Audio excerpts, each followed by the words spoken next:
Which NFL coaches are lying? Which NFL coaches are telling the truth? How long can Sean Payton's Pinocchio nose get?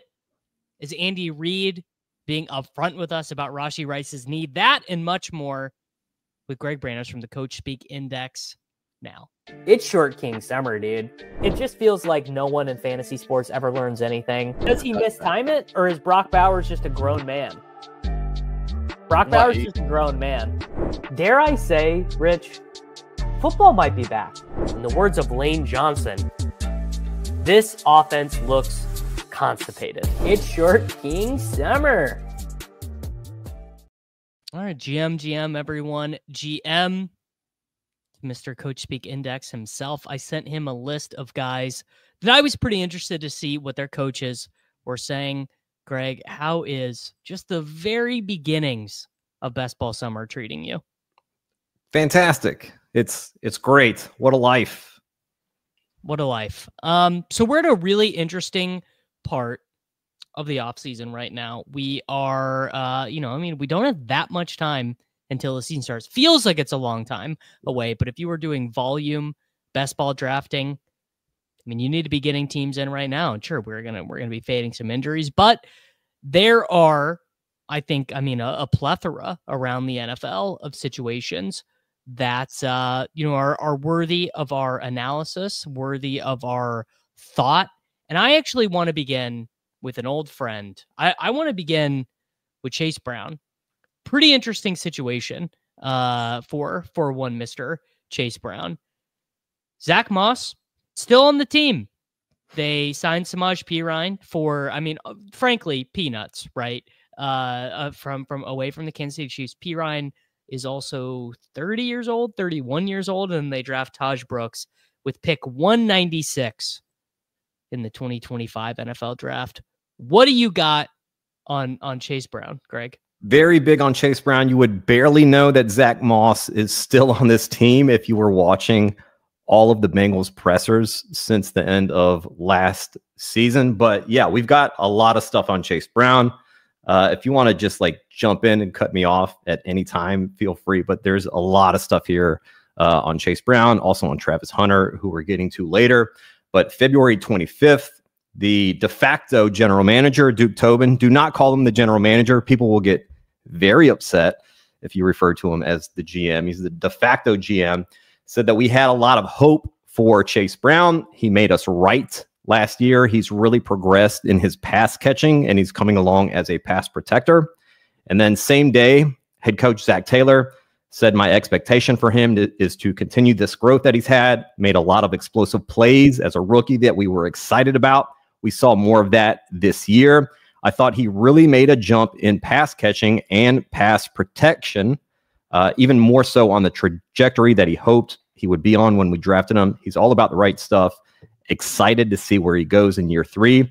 And then Taylor also said, we'll look for a second or third punch to utilize as well. Again, Zach Moss still on the roster at this point. Yes. Technically. Still on the roster.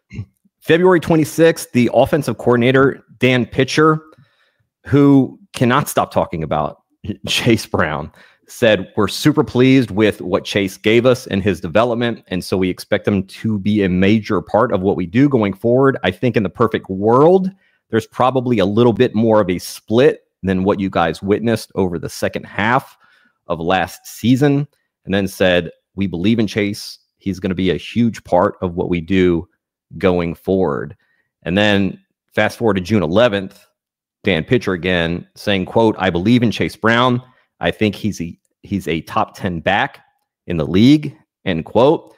And then talked about his well-rounded skill set, obviously contributed in the pass game for us a lot last year. Quote, getting the backs involved in the pass game is something we intend to do, end quote. And then finally, June 12th, Zach Taylor said, quote, he's done a great job edging in there with a ton of great playmakers on offense and making himself a priority. We got to get this guy the ball in as many ways as possible. And you say that with all the other weapons we already have. And so that's just a credit to him to find his niche and force us to have to give him the ball as many times as possible, end quote. It's pretty impressive. I mean, Chase Brown last season, he took the lead in week 8 after Zach Moss injured his neck.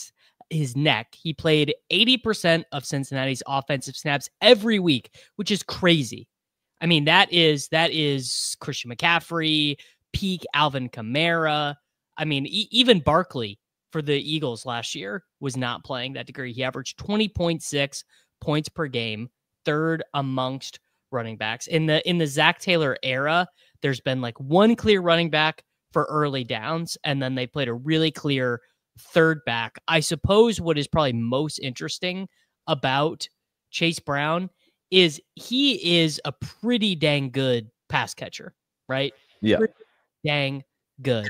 So P. Ryan can be out there for some of the third downs, but I think P. Ryan is going to kind of be out there for third downs in the same way that like Drew Sample used to be out there on third downs for them. The way that, there's another team that does this too. Keeft played some third downs as like a full Hunter Lupke. You know who Samaj P. Ryan is? He's Hunter Lupke. I actually weirdly, like I was a huge Chase Brown guy last year. I'm like, this guy's the best. He's so fast. I actually think the evidence suggests he probably can't quite hold up to being that efficient on this massive workload you see starting in week 8. All of his efficiency stuff goes down. His missed tackles force goes down. His breakaway rate goes way down. But frankly, I don't particularly care because they don't really have an alternative if they want to generate explosives in the running game other than Chase Brown. And the concern that you would have would be, they just drafted Travion Henderson in the 3rd round. I mean, basically, Greg, when the NFL draft got over, the book was written on Chase Brown. Like, he's getting the ball 262 times. Yeah, and Dan Pitcher also talked about how, like, look at our offense, right? We have Joe Burrow, we have Jamar Chase, we have T. Higgins. Like, defenses really have to respect this passing game, and that leads sometimes to some lighter boxes. So if teams are going to give us lighter boxes, like, we're not just going to force, the pass game in those situations. Like, we have a really good running back, a guy that I think is a top 10 running back, and we can just hand on the ball. And, he does seem kind of game script proof to where, we don't know we assume this defense is probably going to be a bad defense and Bengals are going to have to win in a lot of shootouts. But, we've seen him in the pass game. Like, he's very good in the pass game. He's a better option, I would say, than Samaje Perine in the pass game. And we played this whole game last year with Samaje Perine, right? He gets signed by the Chiefs, and people are like, oh my God, watch out for Samaje Perine. He's gonna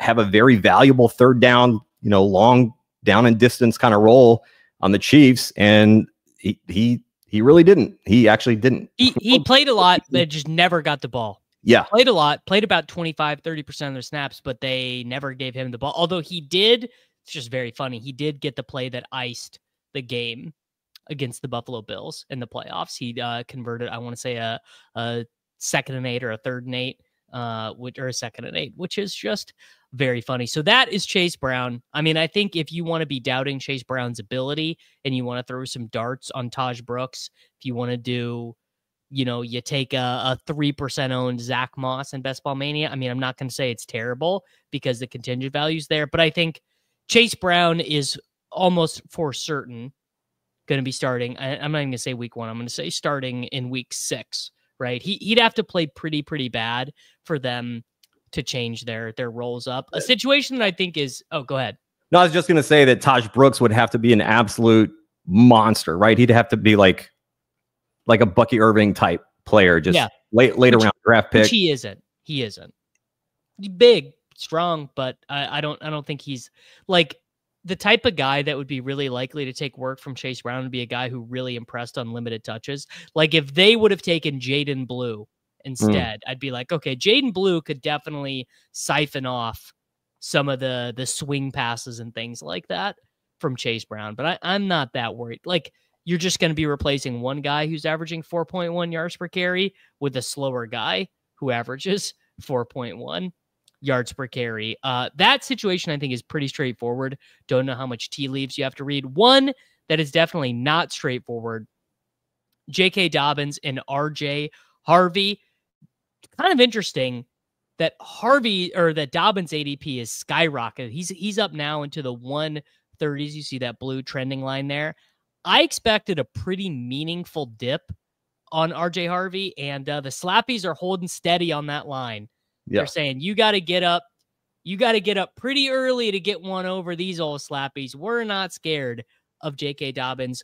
What is Sean Payton saying about RJ Harvey and JK Dobbins? Yeah, there are two Paytons in Denver, and I'm not just talking like, metaphorically two-faced Sean Payton player usage stuff, but there's the general manager George Payton, who on April 25th, after they drafted RJ Harvey, said RJ Harvey is dynamic. He has really good vision, really good instincts, really good contact balance, highly explosive.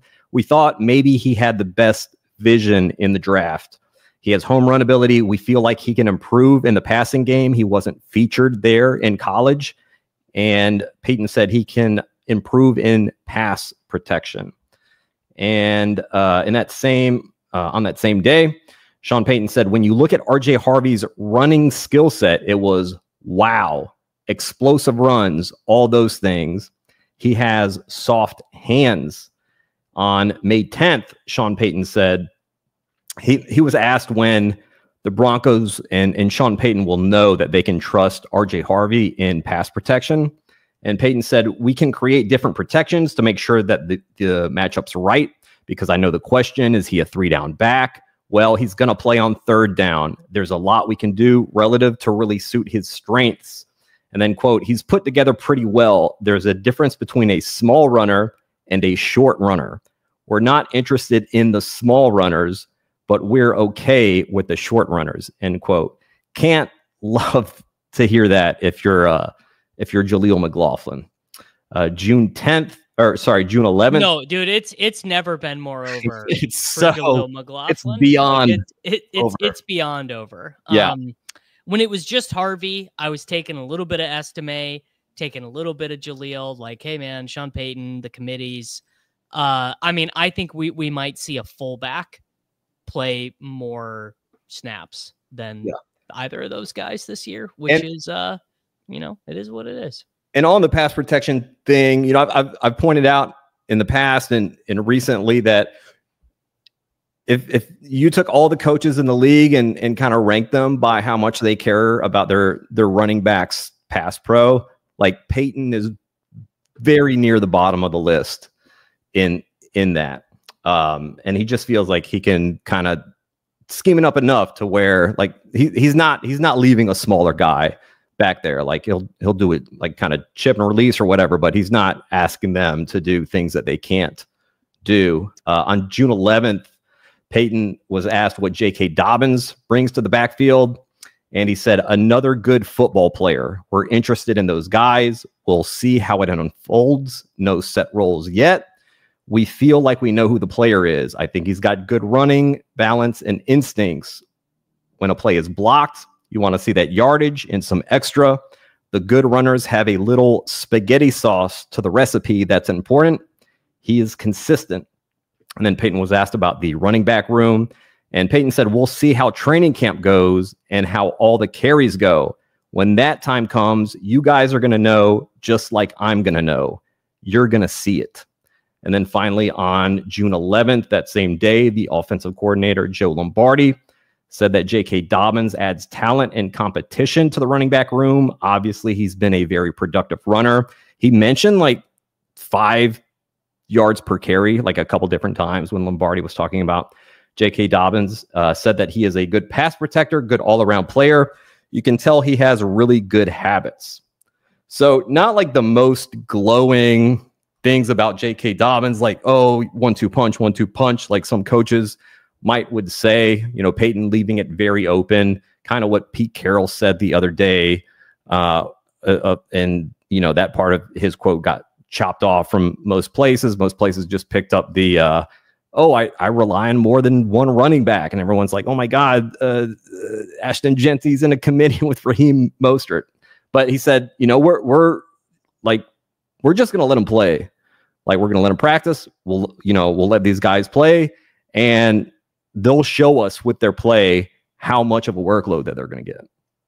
So this is my concern on chasing Dobbins very high up the board. He's not the guy you remember. He just isn't, right? The Slappies have long been pro JK Dobbins, like literally since he was in college. There's this conception that he's like a really good pass catcher. He isn't. There was also this notion that he returned to health last year and was awesome. And I feel like people do remember that very first game where he was awesome a little bit better. I don't know if I could give you guys anything more damning than this fantasy points data suite stat right here. More missed tackles forced per attempt. Gus Edwards or J.K. Dobbins? Guess in your head.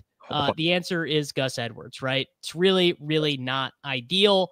Like more of his, like just really like a 39.5% success rate in zone rushes, 44% success rate in gap concepts. Like this is like, you know who the Broncos just signed? They basically signed like skinny jeans Najee Harris, like Najee Harris with a TikTok account.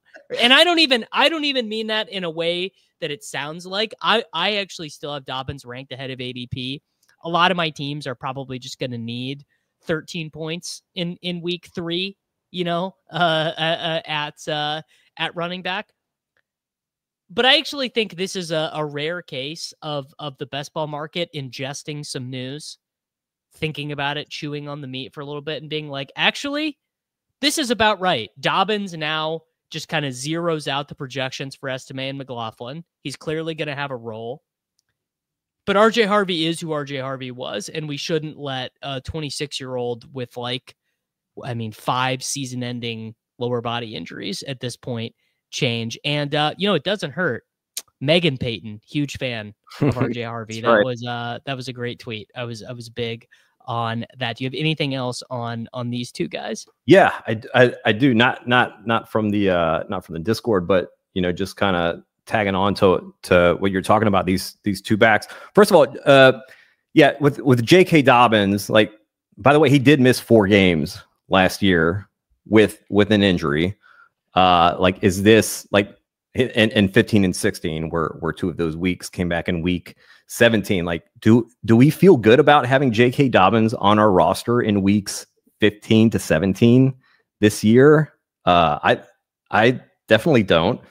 As far as like what type of a runner he is, obviously a lot of the athleticism and speed and all that he used to have has been sapped by the injuries. The one thing that he does have that like can't really be taken away is his vision. He does have really good vision.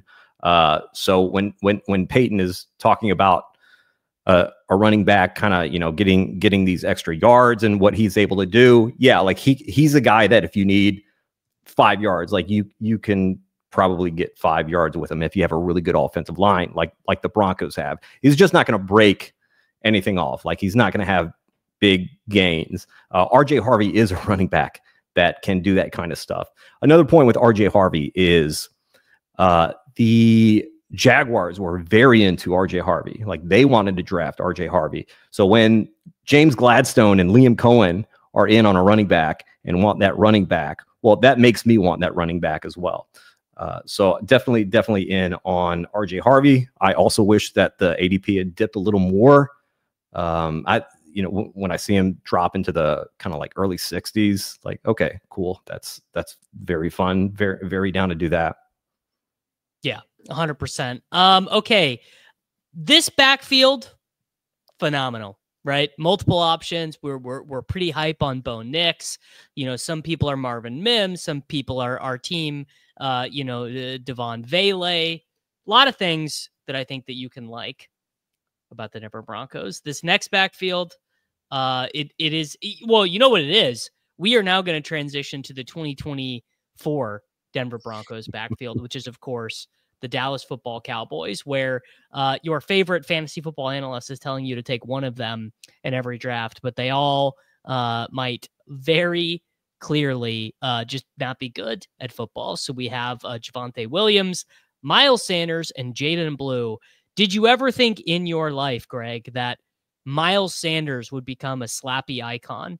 Because it's been one of the absolute funniest things to see, your RJ Harvey, Justin Fields, Rashee Rice at the 1-2 turn friend also arguing vigorously that Miles Sanders is the guy in this backfield. What do you have here? So on February 27th, this is before the Cowboys made any free agent signings or obviously any draft picks. Their head coach, Brian Schottenheimer, was asked what type of running back he wants. So I think this is kind of important to look at this before they made any signings. Like, what was kind of the vision that he was going for? Like, what's the ideal running back in his mind?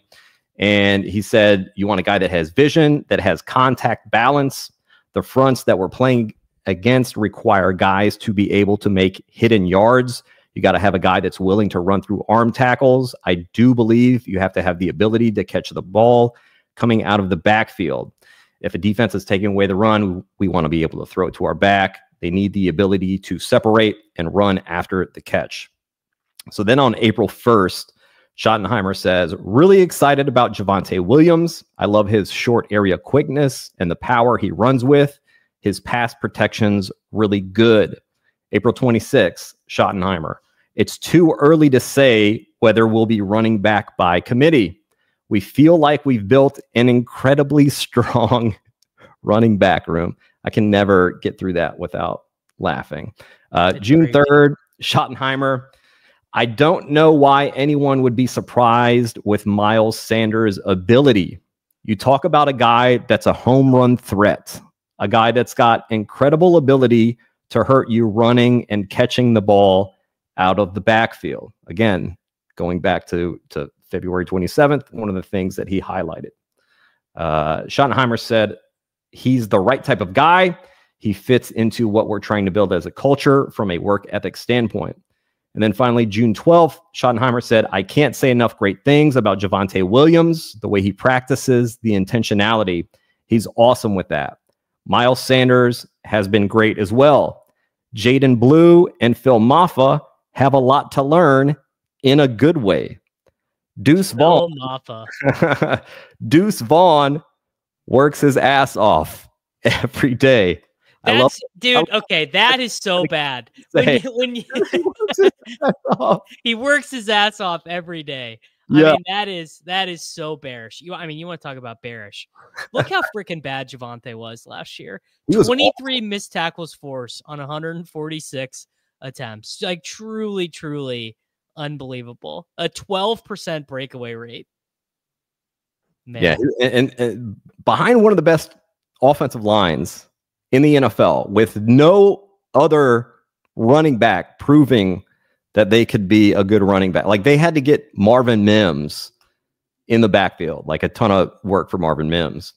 Schottenheimer, by the way, on June 12th also stated that they're cross-training guys to play multiple positions. And he mentioned Deuce Vaughn training at receiver, Hunter Lepke training at tight end, and then Cavante Turpin. Well, that has been an organizational thing with them for a long time. Is they've loved they've loved the H-back. They've always loved that stuff. I'll tell you I'm kind of undecided. I actually just did a video about this Cowboys backfield. I think it's pretty obvious the best value proposition right now is Jaydon Blue. Like, I know Jaydon Blue was not very good in college. Had this, CJ Baxter had to tear his ACL. Another running back had to tear their Achilles to even get him really on the field. But everyone in his backfield is bad. He's the only one that has an elite skill, which is his straight line speed. But that coach speak about wanting a guy with the ball in his hands in the receiving game. I mean, brother, that is not Javonte Williams. And even if you think Miles Sanders is a good click right now, which frankly, I am okay with that idea. I'm okay with being like, you know what, man, I'm just going to gobble up this Miles Sanders right now because all my picks in the 15, 16, 17, 18 round are probably bad. So I might as well just take some Miles Sanders. But I will be heavily tuned in to seeing Jaydon Blue separate himself from Phil Maffa, Deuce Vaughn, Lupke, Turpin, all that, like for them to be like, so the backfield is we have Javonte and Miles right here, and then we have Jayden who's here in his own, and then we have all these other guys. Because that honestly is what I expect to happen. Yeah, the analogy you made of the 2024 Broncos is very interesting when we get this talk of Cavante Turpin getting work at running back in practice, and Schottenheimer last year as the OC saying like he's so good with the ball in his hands, like we want to get the ball in his hands more. Like I could see a kind of Marvin Mims type situation for Cavante Turpin this year. Yeah. I mean, Cavante Turpin can get 23 rushes this season, right? Got no issue with that. You want to take Cavante Turpin in the 18th round over on Underdog? I think that you should feel free to do it. My professional recommendation right now, Javonte. I mean, you guys are looking at it right now. I think Javonte is about as stone.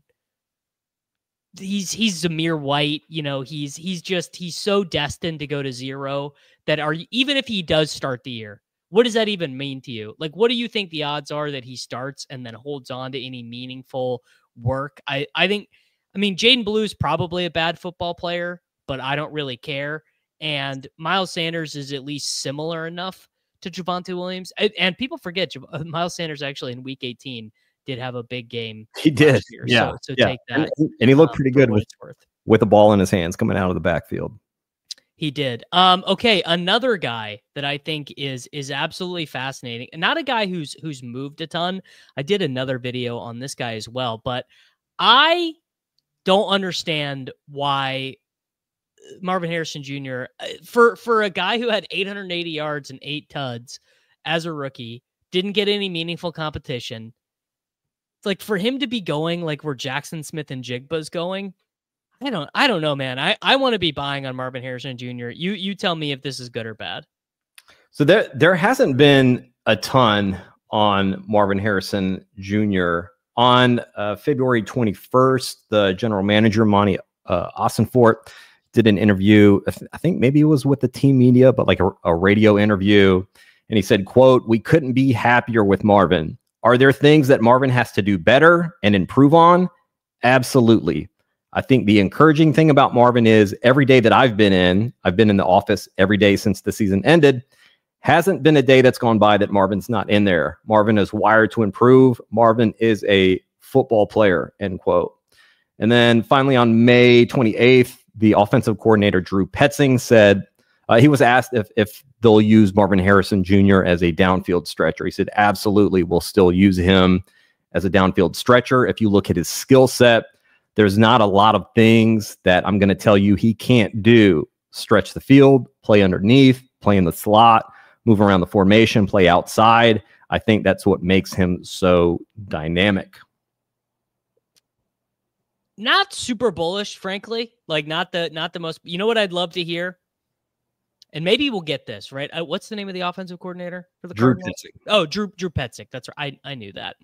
So I would love to hear him or Gannon say something along the lines of, we put everything on Marv's plate as a rookie because he came in so polished, so ready. We didn't treat him like a rookie. We said, you are a vet.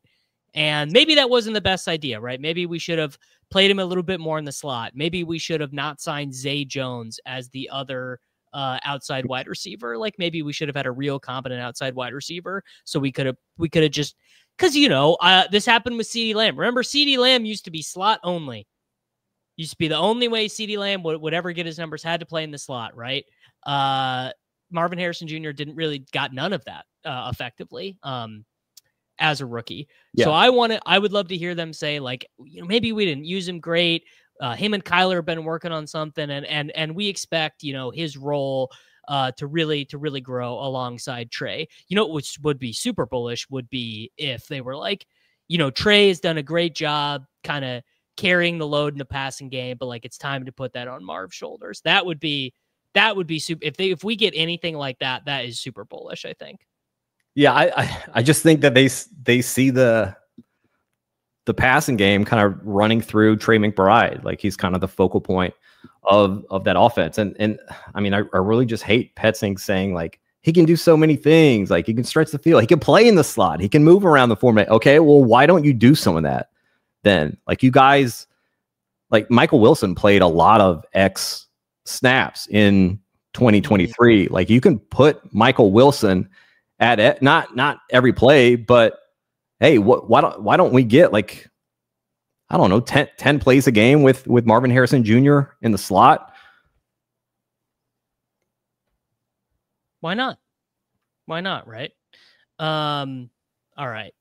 We got one more that is pre-planned here that you know, we kept everyone waiting for the good stuff.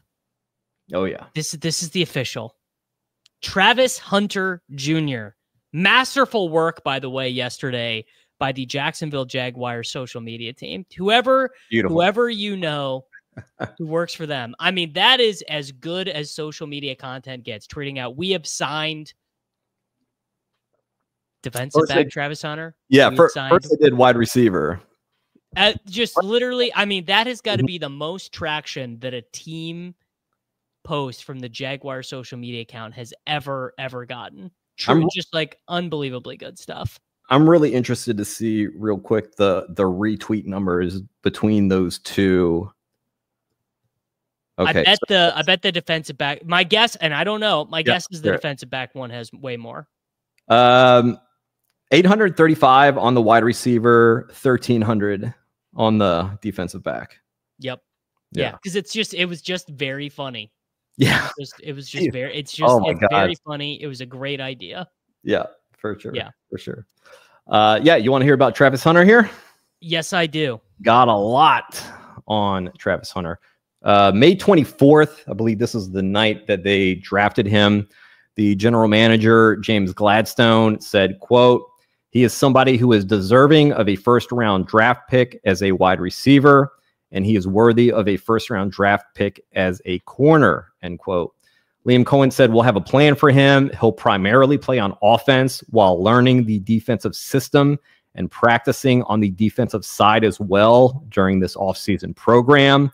We have to be fluid throughout this process. We've had multiple at-length conversations with athletic training, sports science, equipment, coaching, everybody involved in this process. As a receiver, he has a great feel against zone defenses. He has really good ball skills and can do something with the ball after the catch. He finds the ball when he's on defense. We want to continue to find people who get their hands on the ball on the defensive side." The next day, Cohen said, he was asked about Travis Hunter playing on both sides of the ball.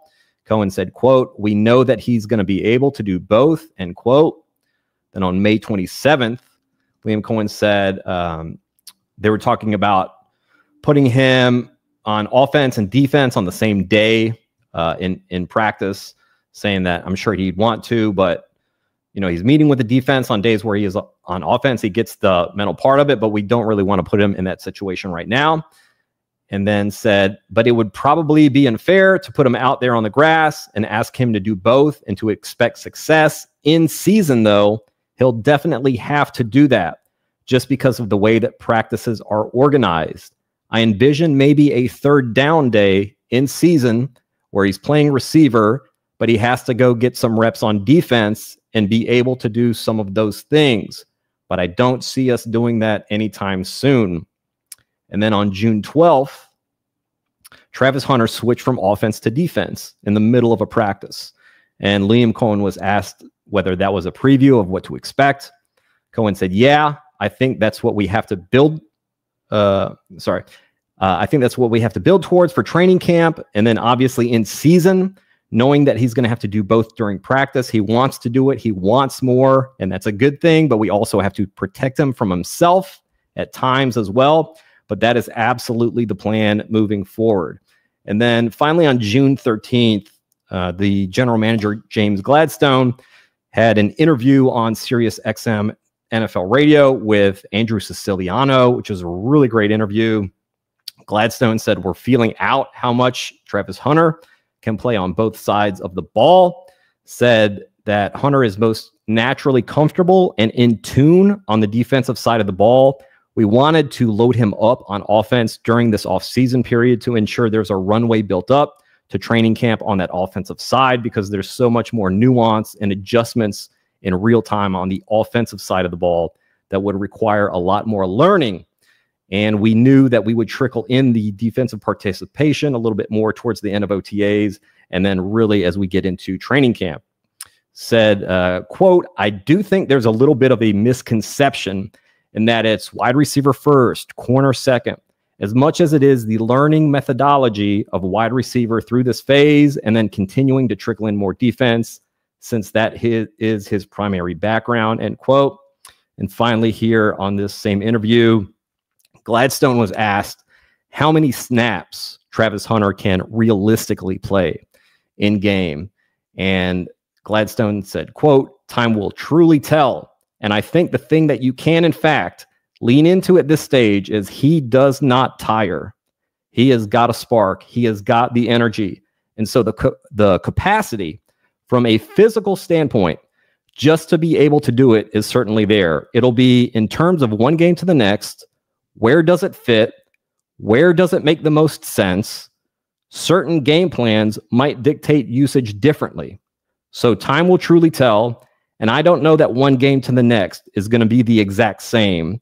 But putting a number on it at this stage is, I think, probably premature, but look forward to seeing how it really plays itself out here, end quote. So I've moved Hunter down in my rankings just a smidgen. Actually, what kind of changed my mind was, one, that CoachSpeak thing from last week about changing positions in the little practice. But I actually had a conversation with Cody Alexander from Match Quarters, where he explained it from a coach's perspective about the reason why Travis Hunter is playing so much at wide receiver in these practices right now is he already knows how to play defensive back. Yeah. Gets a little bit closer to the season. We're installing game plans. We're doing our coverages. Then he's going to have to be with the defense, or he's just going to be out there not knowing what to do, right? You know, like you got to, no matter how good you are at defense, you have to know where you fit in the overall defensive alignment, or you're not going to be helpful. Whereas on offense, Travis Hunter, coach can tap him on the ass, tell him to get out there, and Trevor Lawrence will just yell at him and say, hey, run a post. Hey, you're running a 7-yard hitch. You know, like it's just pretty easy. The slappies, you know, they're getting punished a little bit when his ADP was up here in the 40s. He's falling now. My guess is he ends up actually on underdog in like the middle of the 5th. Like, I think he will end up in that Jalen Waddle, Calvin Ridley, Juwan Jennings morass. And I think, you know, depending on which side of the slappy spectrum you fall, you know, some people are going to be like, dude, can't wait to take Calvin Ridley. And then some people are going to be like, I can't believe you idiots are letting me get Travis Hunter in the 5th round. I probably side more on the I can't believe you idiots are letting me get Travis Hunter in the 5th round. Maybe I'll be wrong, right? Maybe I will just be very wrong, and I'll just have drafted all this defensive back. But based on, I mean, having watched him play, his wide receiver metrics, and listening to what the coaching staff says about him, I guess what I would say is it seems like the coaching staff thinks he has the potential to be a very, very special offensive player, as well as like a good defensive starter. Yeah, absolutely. Like you said, in college, you know, he's one of the best cornerbacks of all time, is his mentor there in Colorado.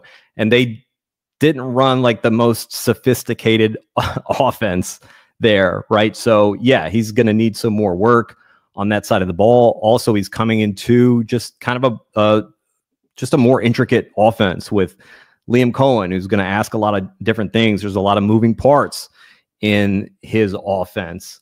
I think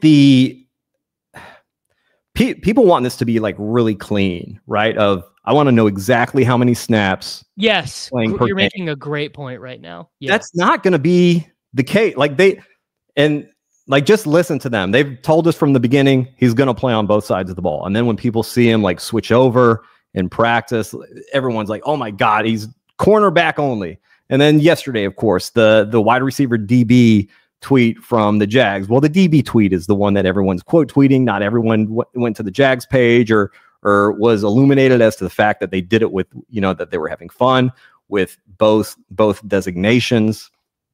And just it's not going to be clean. All right. It's there. This is a very, very smart team. This is a James Gladstone run team. And Cohen told us, like, we talked to every single department about this guy before drafting him to just like kind of know like how far really could we push it? Like, how will this thing look? Once if we get him in here, like there's a chance that, and people aren't even considering this because they've never seen it before in their lifetimes, but there's a chance that this guy is able to just play 100 snaps per game.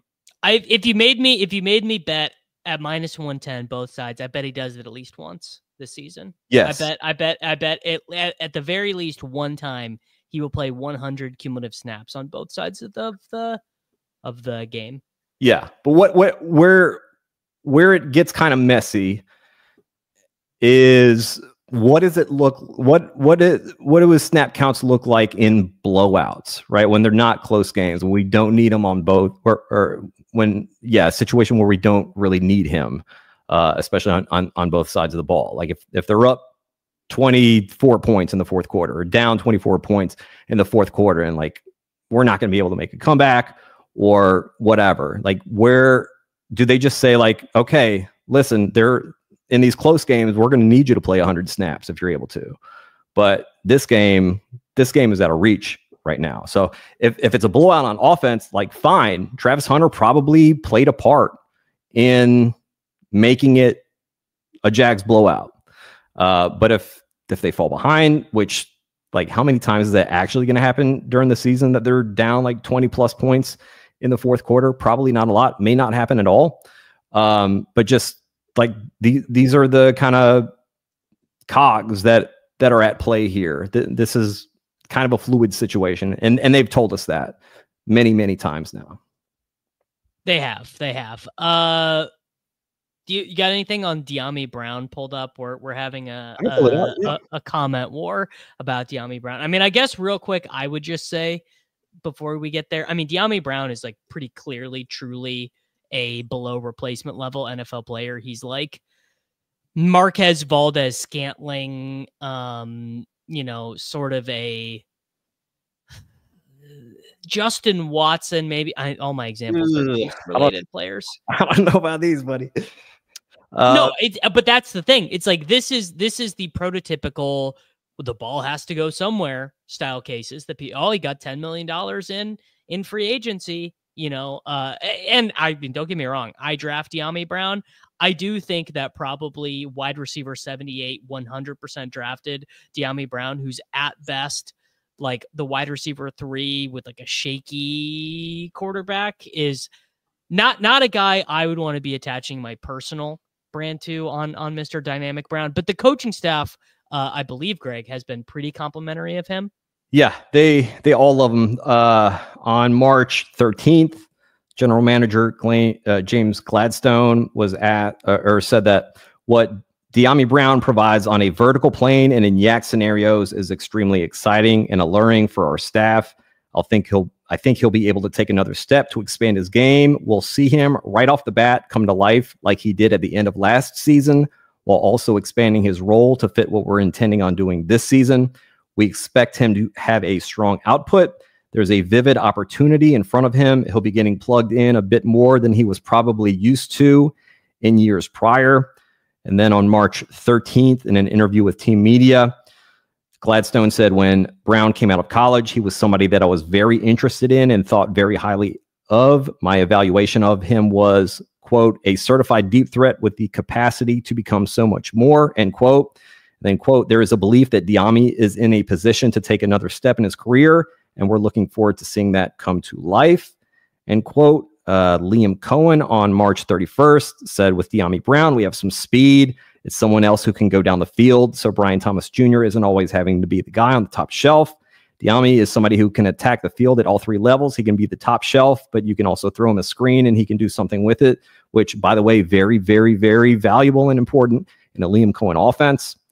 On May 19th, offensive coordinator Grant Udinski said, I think you see how intentional and deliberate Dyami Brown is, his attention to detail, trying to do everything in a way that expresses that everything matters for us.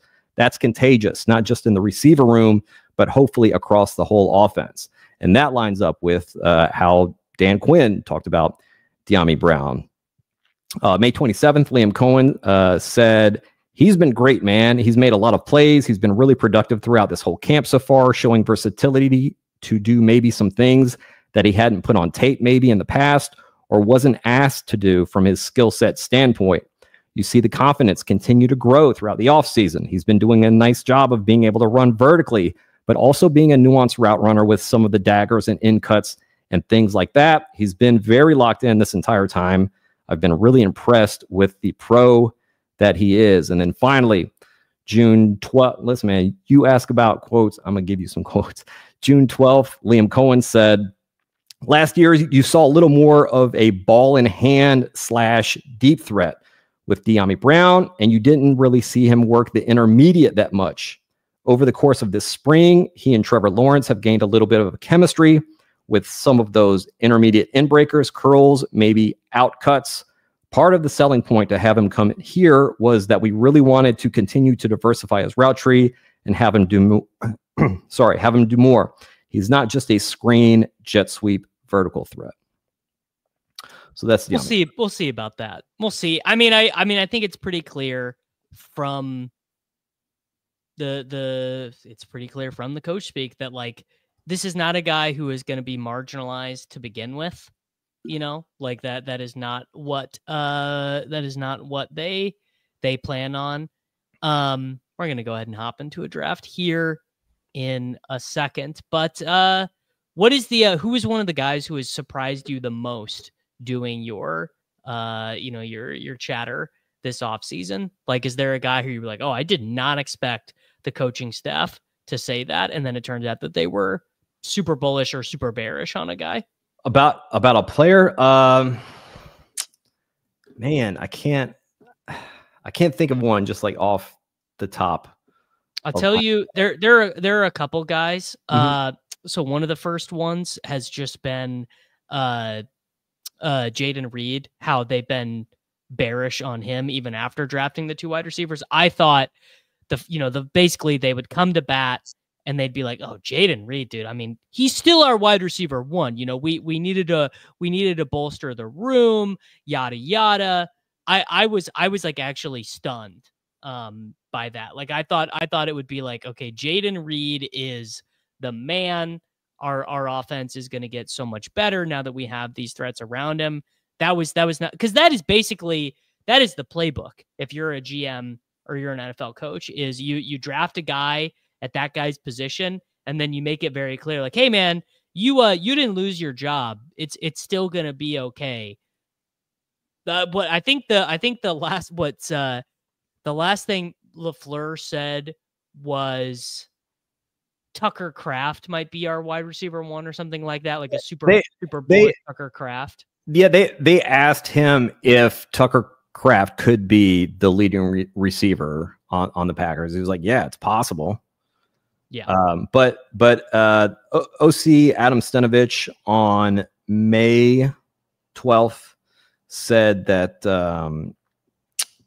Savion Williams and Matthew Golden can take some of the load off of Jayden Reed to keep him more fresh down the stretch. Yeah, that's bearish. That's so bearish, dude. That is not what you want to hear if you're a Jayden Reed bull. Yeah. We are on the clock in a Poodle draft. All right. We're going to knock these out. These are a quick we are up at 9. We got Puka, we got Neighbors, we got Genty, we got St. Brown. World's your oyster. I usually go Puka here over Neighbors. I think that's easy. They just dropped 3 new contests on us. Yes. Today on Underdog Fantasy. Beautiful. Absolutely. As WFN notes, could Jayden Reed get fresher? Is there actually a degree to which Jayden Reed could get more fresh? My answer is no. I actually don't. He plays like 60% of the snaps in a playoff game. I mean, it's crazy how much he doesn't play. They played a lot of 12 personnel last year, and they've been talking about how, you know, if Luke Musgrave is healthy, then that makes their 12 personnel even stronger. Yeah, there. Someone asking if there's Savion Williams coach speak. There's a ton of Savion Williams coach speak in the CoachSpeak Index Discord. Yes, guys, if you guys are enjoying Mr. CSI here, you can get all of this stuff inside of the CoachSpeak Index Discord. You can head on over to CoachSpeakIndex.com. You can check out Greg over on Twitter. You can get the links there. And Greg is also on YouTube. I was with Greg last 2 weeks ago. We hopped on and did a Best Ball Mania draft together. Hayden's been on, Kareem's been on, all of the guys have been on. We are up. We have Puka Nacua. Rashee Rice went at 16. Wow. I love all three of these guys. So I don't know what your exposures are, if there are any players that you need to get more of here. No, we're gonna do A-Chain. We're gonna do A-Chain because I just made a YouTube short about him today, and I don't want to be accused of being a disingenuous tout. But you're right. I mean, those clicks right there, AJ Brown, A-Chain. I mean, even we could have done Bowers there. There's like kind of anyone. There's kind of anyone we could do. Yeah, how about that? I don't think I've seen that one yet. McConkey over St. Brown. That's very interesting. Savion's not hurt yet, is he? Is Savion Williams injured? No, I don't believe so. I don't believe so. You guys, again, Greg and I were actually talking about this before we came on. Something that would behoove you guys would like be learning a little bit of ball.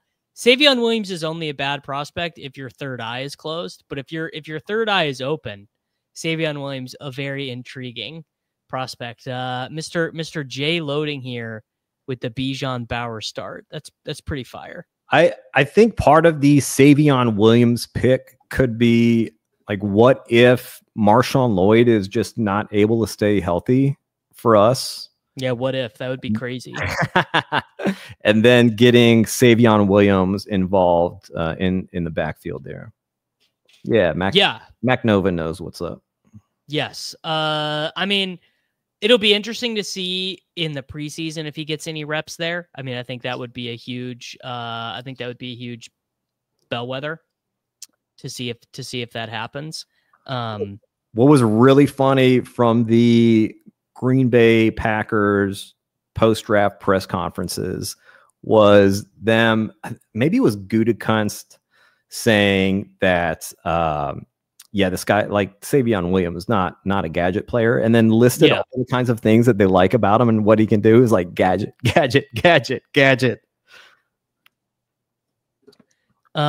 We have got Kyren, Terry. Brees. Yeah. So it's always Brees Hall. Always Brees. Yeah.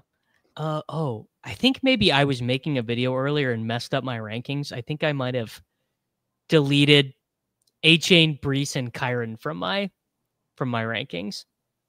Oh no. Tough. So I need to go download and re-upload. So kind of a reverse boomer start here, where you do wide receiver in round 1, you do A-Chain and Brees in rounds 2 and 3. But it's the boomers don't take A-Chain and the boomers don't take Brees. They're like, oh, those guys suck. This is the patented Mattek method of wide receiver first, and then next 3 picks on running backs. It's so, I mean, dude, it actually in half PPR on Underdog is such a cheat code, because I really think it's so hard to win without one of the true best wide receivers, but it's also very hard to win bringing Brian Robinson Jr. to a Derrick Henry fight. You know, it's just very hard. It's very hard to do that. Yeah. And we're gonna run hot, and we're gonna get a wide receiver we like here. Yeah. Anyway, because Worthy, J-Mo, Devonta, all these dudes are here. There we go. J-Mo, Hunter. I do probably need to move Hunter down a smidgen. What do you want to do? I mean, if you want to take J-Mo, I'm good with that. But we could Hampton, Cook. Also could scoop a tiny bit of Lamar ADP, but I'm good either way. No, let's do it. Oh, Ow! Zay Flowers. Yeah. Zay Flowers actually, like, realistically might come back around to us. It's his Flowers is getting to that ADP point at 52.7. So right here, where you really only need a very minute fall to get him coming back around. Yeah. I don't think Tyreek is going. Tyreek is probably moving up a ton. Tyreek is sort of getting the same thing that, like, Christian McCaffrey and Rashee Rice are getting, which is any day that a guy who was hurt last year is not hurt this year and there's no bearish news. Like, any day that there is not bearish news on Rashee Rice or Christian McCaffrey or Tyreek Hill's health, or in the case of Rice and Hill, poor behavior, the market just forgets that they were injured a little bit. Just as like, well, Christian McCaffrey's not injured right now, you know?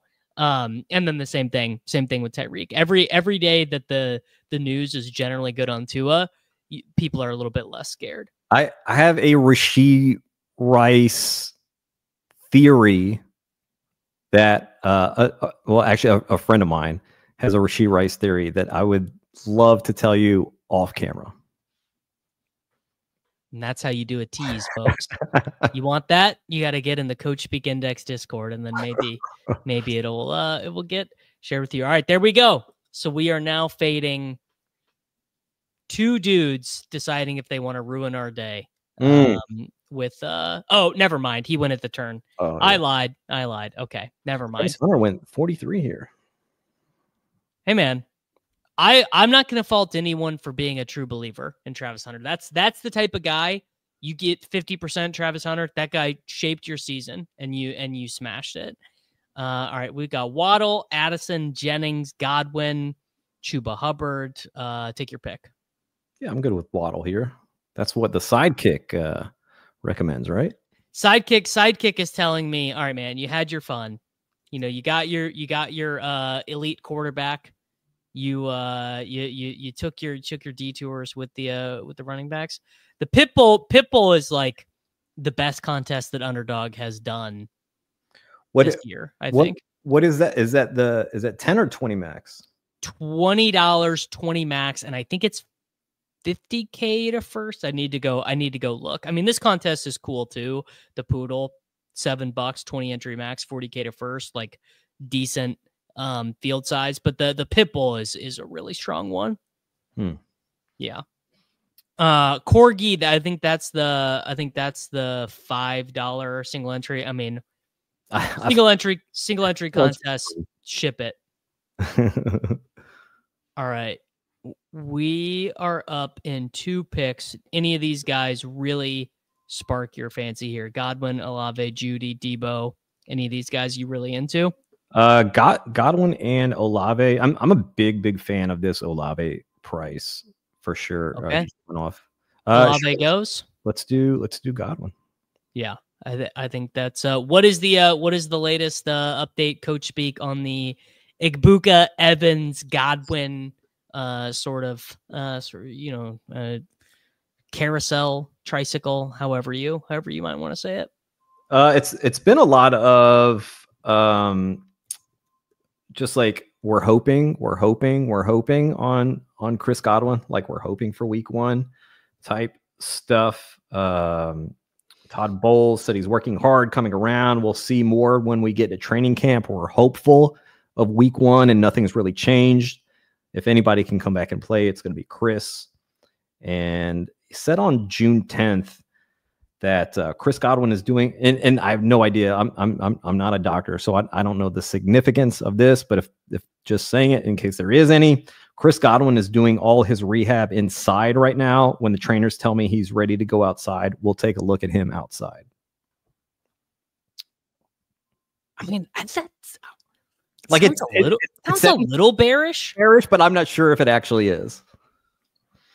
It sounds a little bearish just because your brain wants them to say this man is peak male performance and you've never seen a healthier ankle, I would trade I would trade ankles with him if I could, like that. That's just what you want from the outside. And it is not exactly that, but it's not like, oh yeah, we're hoping he starts running soon. It's not 49ers beat writers telling us that Brandon Ayuk is like not playing in week 1, I think my concern that I don't hear a lot from, we'll make this pick and then. Do you want to take Puka, set up Baker? Yeah. Why not? Yeah, that's fire. I like that. Is sorry. So something I haven't really heard anyone talk about, which like is a small concern for me, is does Chris Godwin go back to his slot role that he had last year under Liam Cohen, or does he get moved outside where, like, obviously the numbers aren't as good with him? So Puka can be freed inside up. Well, also, so Chris Godwin doesn't take as much of a physical beating, which you do, like, you take more, like, it's more of a toll on your body as a receiver in the slot than it is working on the outside. So that is something that I'm very, very curious about. I mean, that would be very bearish for Godwin, because Godwin was like a 3-year run of being like 1.65 yards per route run, and then super boosted to 2.1 last year. I just realized we just took Puka way ahead of ADP. Not that it really matters. We got Downs, we got Pittman, we got Higgins. We could take a tight end. Actually, we should probably wait on tight end. What are you thinking? Let's take Downs. Yeah. Love Josh Downs. I mean, Josh Downs is sort of the slappy poster boy at the wide receiver position. We all love a guy who's like maxed out at like 19 fantasy points in a game, but looked really good doing it. How much do you think Tyler Warren impacts Josh Downs? I gotta be honest, man. Not much. I like Tyler Warren. I draft Tyler Warren. Very fun college player. But Tyler Warren is sort of, if you were to look up what like a pass catching bust looks like in as a prospect, it's Tyler Warren. It's a guy who didn't exist, wasn't on the radar, played behind other guys who went into the NFL and were not very good in the NFL. Brenton Strange, Theo Johnson. Not that those guys are bad, but they're not like, I don't think anyone thinks Brenton Strange is like resetting the tight end market, and then smashed when he was 23, I think the biggest thing that will happen with Downs will be how healthy is Pittman. If Pittman's back is still an issue, if Pittman is not able to recapture his 2022 form, it's like to the moon for Josh Downs. But if Pittman is much healthier and his yards per route run, his targets per route run improves from last year, it's going to be a problem for Downs. Yeah, I mean the Pittman ADP this year is actually pretty enticing. It is. Yeah, I agree. Like, has anyone bounced around more year to year? No. than Michael Pittman? He was like what, like 7th to like 3rd round to. No, it's been all over the place. It's been crazy. So we got snapped off on Baker. He went at pick 85, which, I mean, frankly, you don't love to see it. I think we just got to take Mark Andrews here. Yeah. No use drafting a Lamar team that doesn't get flowers and not taking Andrews. I'm pretty bullish on Andrews. I know the coach speak on him has been weird, not bad, but just weird. Like Eric DeCosta was like, yeah, we wish him well. That was a weird thing to say. I mean that was. Yeah, I think people kind of misread that one because, again, they weren't getting full context on it. Like, they were also saying he's one of our best players, and we're not in the habit of, letting our best players go. And then Harbaugh, who has a good reliability rating on Transaction Coach Speak, saying that, like, no, like, we want to keep him here, and they end up keeping him there. Yeah. Yeah, no, 100%. And out really well in 2024. Like people just remember the very last play where he bobbles that 2-point conversion, and they're like, nope, completely out on Mark Andrews. All right, Pepper Tony is a Ravens fan, and his opinion is that reading between the lines, they wanted to trade him during the draft. But I mean, so many players are available for a good offer. Yeah. Okay. Dang, I wanted to take Fields on this team to do the double up thing. I need to let the market. I got to move Burden down in my rankings. I got to admit that the market knows more here. So I think we take Sharps or Kyle Williams to set up a stack. I'd be down for Sharps. All right, third running back, Kyle Charbonnet. So we have got Lamar Jackson, Devin Achane, Breece Hall, Zach Charbonnet, Puka Nacua, Jalen Waddle, Chris Godwin, Emeka Egbuka, Josh Downs, and Mark Andrews. So we actually have 2 back stacks that are live right now. Yeah, we are setting it up. Correct. We are setting this one up to be a 2-a team, which is not that great. It's I think a lot about, like, what if I just drafted to where I am always taking one of the Seattle running backs? Because I think if Kenneth Walker stays healthy this season, which, might be a lot to ask of Kenneth Walker, but if he were to stay healthy this entire season, like, what an unbelievable smash he would turn out to be. But then if something happens to him where he misses a lot of games, it's the Zach Charbonnet show in that offense under Clinton Kubiak, who they're going to be running 50% of 12 and 21 personnel combined. Like, they want to run the hell out of the ball this year. Two very good picks. 2 very good picks. Kenneth Walker just like perpetually dealing with a lower body injury. Charbonnet was like legitimately encroaching on his workload last year in a way that he didn't as a rookie, playing a good bit. I feel very strongly about this. One of CMC, Guerrero, or James, like every draft. That's the thing, though, is that, like, not knowing who that RB2 is going to be between Guerrero. It's going to be Guerrero, but like the assumption would be that if CMC gets himself nuked, that it'll play out similarly to where it did last year. But you're 100% confident that it's Guerrero for the season? Yeah, you want to take Tootin, Mims, Hollywood, and Njoku? 128. Yeah, let's take Tootin.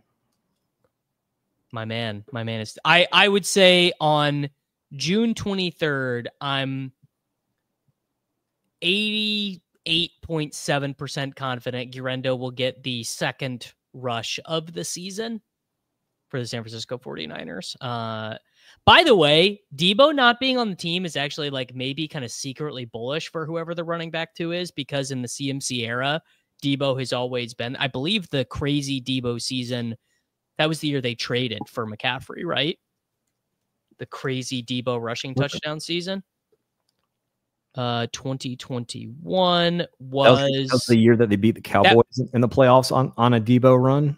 That was actually the Elijah Mitchell season, which has been so long. I mean, just what a crazy experience the Elijah Mitchell season was. So I actually think that might leave 50 carries on the bone for a non-McCaffrey running back. Okay, we don't need to take Tua here. Dobbins, Leggett. Are any receivers? Like, there's like nothing at receiver. You know what? Let's do Guerrero. I was just talking about it, and sometimes maybe the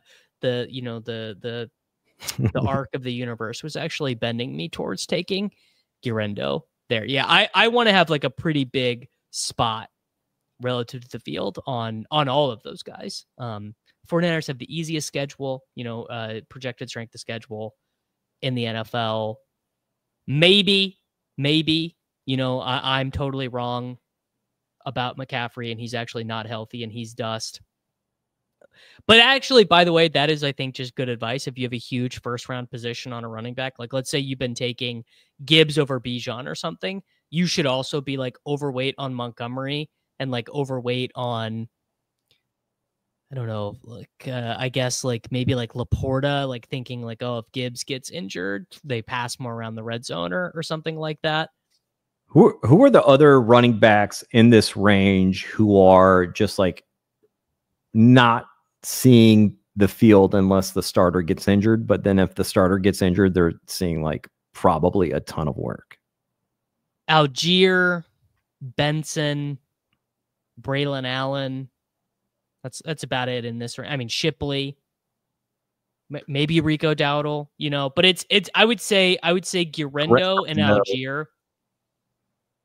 Guerrero and Algier are like big time. Like those dudes are potential like league, like running, like Tyler Algier could finish as the third highest scoring running back in fantasy if Bijan got injured right now. Like just smash. Giddens, maybe. Giddens? Okay. Yeah. All right. We are up in, oh no, man. Tua got taken from us. Did Tua go ahead of ADP? He did. Yep. Okay, we should take Stafford then with Puka. Are the bye weeks good? Bye weeks are good. You comfortable with that? Sure. I don't love that actually. Like I'm not a big like I'm never like running it down on Stafford, but yeah, we just sometimes you just get in a very all the QBs going way ahead of ADP here. That probably in these smaller contests, it actually bends towards that because people are like, oh, I'm only gonna have 10 of these teams, so I gotta have my stacks in these. You know, like that's like very important to the room in these, which I would take into. Yeah, honestly, the sidekick probably read that one correctly. Read how the room was doing quarterback ADP, and I said, what does the sidekick know about it? So does the computer know? Does it adjust in real time then when it sees like runs happening? Honestly, I have no idea.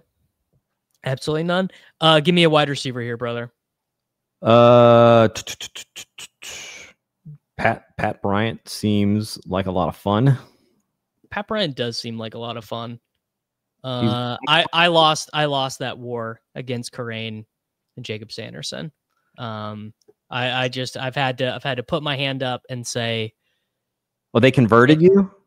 They converted me. I didn't see it. Frankly, I still don't really see it. I'm more of a Marvin Mims acolyte, but I don't know. What Sean Payton did start throwing the name Michael Thomas around, which he was very quick too. It was very quick too as well. Yeah. So he likes his big wide receivers. All right, we have got Lamar Jackson and Matt Stafford, Devin Achane, Breece Hall, Zach Charbonnet, Bishal Tootin, Isaac Guerendo. Theoretically, we could be done at running back with 5. Puka Nacua, Jalen Waddle, Chris Godwin, Emeka Egbuka, Josh Downs, Pat Bryant, and Mark Andrews at tight end. What are you thinking positionally here? You want to do 2-6-8-2? You want to take a third quarterback, a third tight end?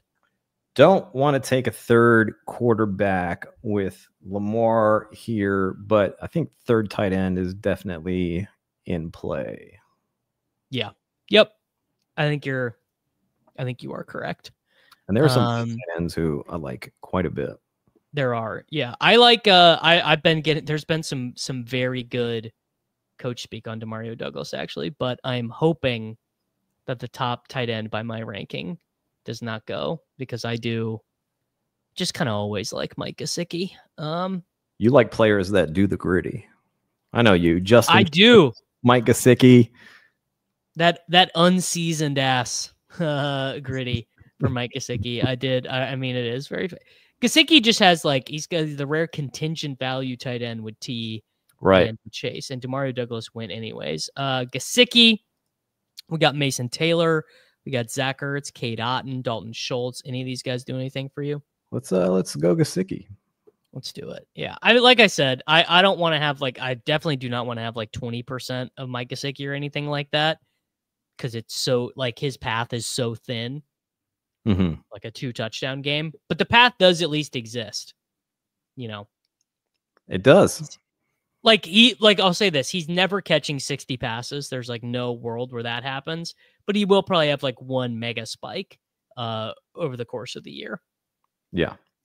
Yeah, they're very into Gesicki and Cincy. The all-time moment when Gesicki tweeted out the gif of the guy pointing at himself when Joe Burrow mentioned him in the same sentence with T and Chase. That was very, very funny. Yeah. All right, we got a 2-5-6-2. Let's take ourselves a wide receiver here. We've got Lamar and Stafford. Any late wide receivers that you want to attach the CoachSpeak Index brand to? I mean, I'm into Dyami Brown. Liam Cohen ran the 8th most 3 wide receiver sets last year. Wow. And we have prophecy has been fulfilled. We have Indy, so that gives us a week 17 correlation. And we have our Bashal Tootin. So we have a little team stack there. There you go. Tootin is man, that's my guy. It's gonna be so disappointing. It's gonna be so disappointing when he doesn't play or when he like fumbles on his 3rd rush. But I've got a bunch of him and Tank because I feel so strongly that ETN will not be like ETN. I think is a Javonte level starter, where even if he does win the job outright in camp, he won't keep it. Kind of like how Rachaad White lost his job last year. But ETN is awesome, or ETN was awesome, is not awesome anymore. Tootin was awesome, and then Bigsby went from being the worst player in the NFL to being like pretty cromulent. Good for him. What do you think ETN's ADP would be if a trade were to happen and he got sent to like Chicago or Dallas, as many have wish casts? Dallas really high. Dallas, like if he goes to Dallas, he's going immediately to the 7th round. Yeah, like overnight. That's what I'm most scared of in an ETN fade. Yeah. All right, let's take one more running back. Give me a name you like here. I mean, Justice Hill could work with our Lamar. Oh, Justice Hill does work with Lamar. That's the Derrick Henry injury, or like just even like a week 17 shootout, a week 16 shootout. Yeah, they fall behind by a couple scores. Yes. Yeah. I should probably just like kind of pencil that one in as Justice Hill being a good round 17. Because I am not taking Devontae Walker. I'm not taking DeAndre Hopkins. I'm not taking. Really don't even like Isaiah Likely that much. This means we have to decide between a receiver or a tight end. We have 7 receivers. How are we at receiver here? Puka, Waddle, Godwin, Igbuka, Downs, Bryant, and Dyami Brown. Only like slightly annoying thing is the double buys from Godwin and Igbuka are wide receiver 3 and 4 for week 9. But we could definitely do either. Like we could take Tyler Higbee. We could take Terrence Ferguson. We could, like, if we wanted to do a stack, or we could do Tutu Atwell with Stafford. No, he literally just got picked. Yeah, world's kind of our oyster here. A couple other tight. If you want to look at tight ends again, real quick. So Jatavian Sanders is a guy that I'm taking a little bit, and then Fannin is another person that I'm very interested in. Fannin. Yeah. All right. You know what? Let's live a little. I don't think I've taken him very many times yet. That's another slappy. Yeah, this is a team player in the Browns who I think are going to run a lot of 12 personnel. And in that case, if somebody's staying into block of these 2 tight ends, like, it's probably not going to be Harold Fannin, even though his blocking is better than people assume it to be.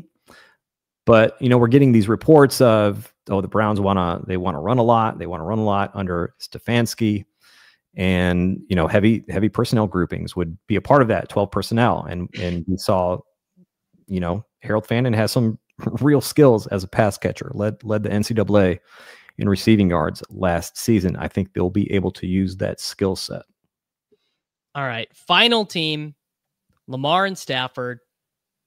Devin A-Chain, Breece Hall, Zach Charbonnet, Byshell Tootin, Isaac Urendo, Justice Hill with Lamar, Puka with Stafford, Jalen Waddle, Chris Godwin, Igbuka, Downs, Pat Bryant, Dyami Brown, Mark Andrews with Lamar, Mike Gesicki, and Harold Fannin Jr. How you feeling about that one? Yeah, good. I mean, we got the reincarnated Michael Thomas as our wide receiver 6. Got to feel great about that. I guess the question for me would be like, should we have gone 6th running back there with Justice Hill and stacking him with Lamar Jackson, or should we have gone another receiver there? I think we positionally did the right thing. Lamar with CSI done.